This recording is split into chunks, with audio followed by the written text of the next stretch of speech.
Do you work at a church and whenever It's the most wonderful time of the year. comes on, you cringe a little bit? This one's for you. December can feel a little bit less than wonderful in church world. Services, emails, newsletters, angel trees to set up, rehearsals, kids pageant prep, slide, graphic, budget, vision meetings, and then that one boss who wants you to like do your Q1 goals before Christmas Eve. You know exactly what I'm talking about. But there are some real ways to lift some of that weight, not by working harder or staying up till 1 a.m. You need the right tools to carry the parts of your work that drain the Christmas spirit. When I was on staff, December newsletters and service recaps, those weekly emails were always like time thieves. They're important, they're good work, but they were just another thing. So try this instead. Upload your Planning Center service plan and your sermon transcript or the sermon slides into ChatGPT and say this. Summarize these into a warm, friendly newsletter for children's ministry or whatever your ministry is, and you'll get a clean, ready to send blurb in seconds. I don't want you to see AI as some lifeless thing that's gonna replace you or your voice or your job. It's really an amazing tool that can lift the parts of your job that are stealing your margin every single day. So if you want this month to feel a little closer to wonderful, give me a follow. I'm sharing simple AI tools every single day in December to lighten the ministry load for you.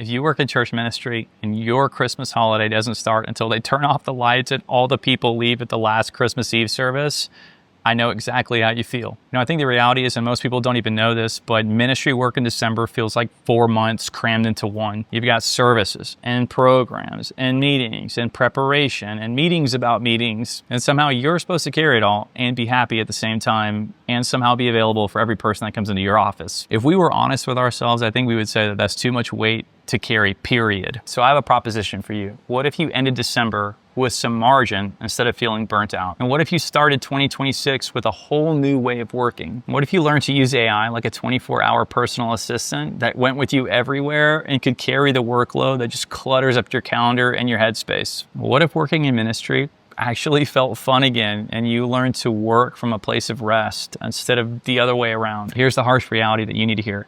The system that you're currently working in is perfectly trained to get the exact results that you're getting now. If you want things to change, you're going to have to put a new system in place. I get it. I worked in ministry for 2 decades, and every single December, I barely made it to the new year. I would hit January, and I would pray for a cataclysmic storm just to delay going back to work for another week. I didn't feel like this because ministry wasn't my calling. I felt this way because the way that I was working was robbing me of margin and clarity in my life. This is one of the reasons in my new